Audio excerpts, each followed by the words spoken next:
I need lights! Marker! Roll camera! We have speed! Action! I have a feeling you're in danger. Actually, I prefer to read your fortune. I see your next client is here to kill you.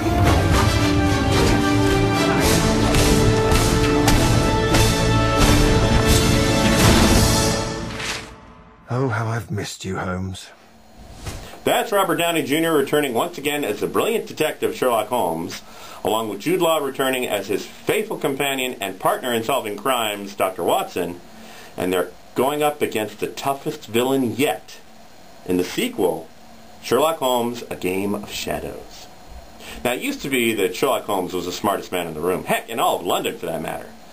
That's no longer the case. No, it seems that he actually may have met his match with Professor James Moriarty, a ruthless, cunning, brilliant criminal mastermind whose crimes go overlooked by the police because they see them as simple accidental deaths or suicide when it's really been murder.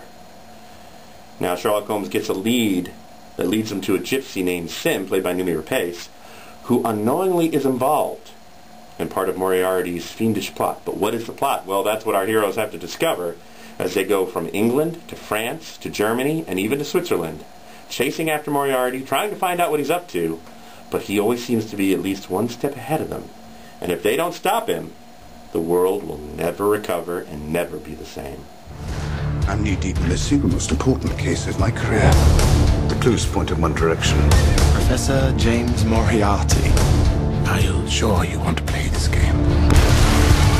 I'm afraid you'd lose.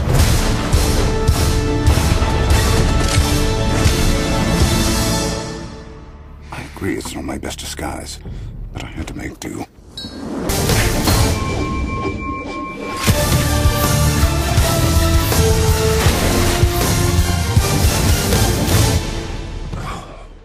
What are we doing down here?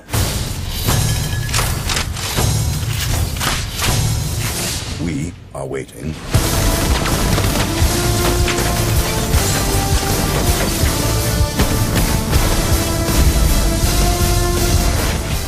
Sherlock Holmes, A Game of Shadows is an action-adventure sequel that still has the wonderful chemistry between Robert Downey Jr. and Jude Law as Sherlock and Dr. Watson. And it's much bigger, much darker adventure this time, but that doesn't necessarily make it better. Now, I'm sorry to say that the chemistry is still there between the two actors, but some of the lines, the humor, the scenes, they feel forced and they're not as fresh, original, and funny or creative as the first time out. Also, joining the cast, Noomi Rapace is a reluctant gypsy trying to help them in their hunt for Professor Moriarty. She adds nothing to the film, I'm sorry to say. I like her as an actress, but she has zero chemistry with both Jude Law and Robert Downey Jr. At least Rachel McAdams, as Irene Adler in the first one, presented a foil for Sherlock. She got under his skin, she was playing both sides, she could outwit him at times. It was a good character for him to play off of, and Rachel and Robert had lovely chemistry. Noomi adds nothing to the film. Her character is a total waste. Now, the film is sluggish at times. It doesn't start off like the first one. Bang, boom, action. It takes a while to get to the action scene, and the fight at Dr. Watson's bachelor party, I'm sorry, it's nowhere near as good as the fight scene in the first one at the docks or in the houses. A total letdown. It's not until the last 35 minutes of a 2-hour and 10-minute picture that the film finally finds the right balance, tone, rhythm, and some wonderful, suspenseful, and riveting action sequence. The chase through the woods while the heroes are trying to make a train and escape Moriarty's men. Very exhilarating. Matter of fact, the best thing about the sequel is Jared Harris as Professor Moriarty.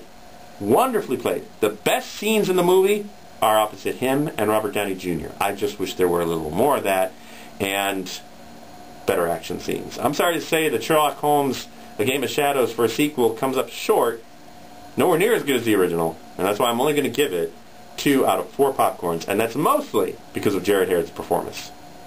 With Kevin at the Movies, I'm Kevin Finnerty, online and on the air every Sunday afternoon at 1, FM News and Talk 95.7 and AM 600 Kogo.